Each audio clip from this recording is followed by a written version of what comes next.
baik ada anak yang betul-betul pandai nak pasangkan tudungku. Oh,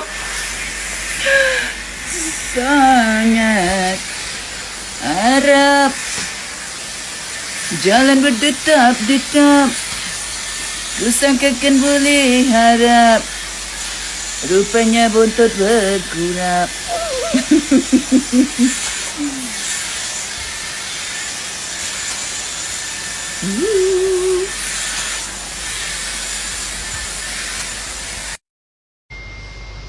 Okey, kat sini kak. Jap, harga jangan lupa buka. Oi, belagak harga tak nak buka Bagi RM5,000 kan? Takkanlah nak tunjuk harga pula. Wah, mahal tu lah. Tapi tak apalah.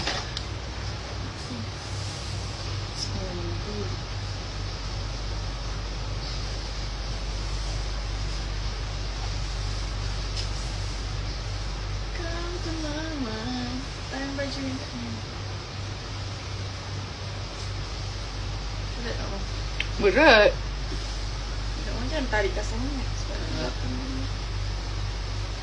Baik sikit sini.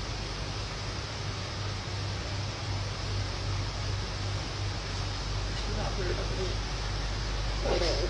Kosong. Okey, yang ni Mama nak kena pinkan dia. Ustazah lah aku. Ni apa? Tidak. Macam naik pangkat Ni jalan Habibi.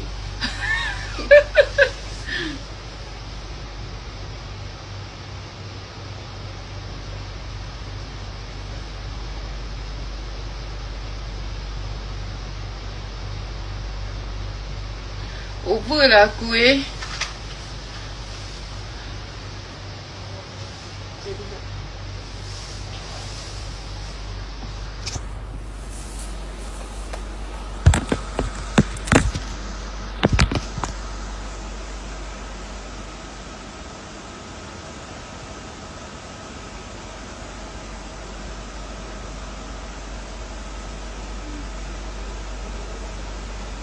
Orang suka nak tu dia nampak ke tak nampak?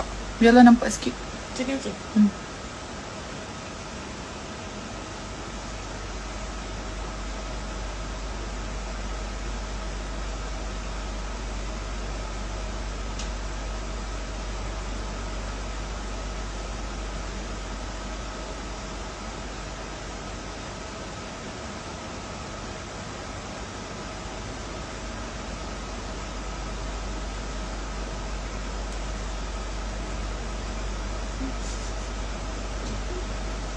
Jumpa ke tak jumpa?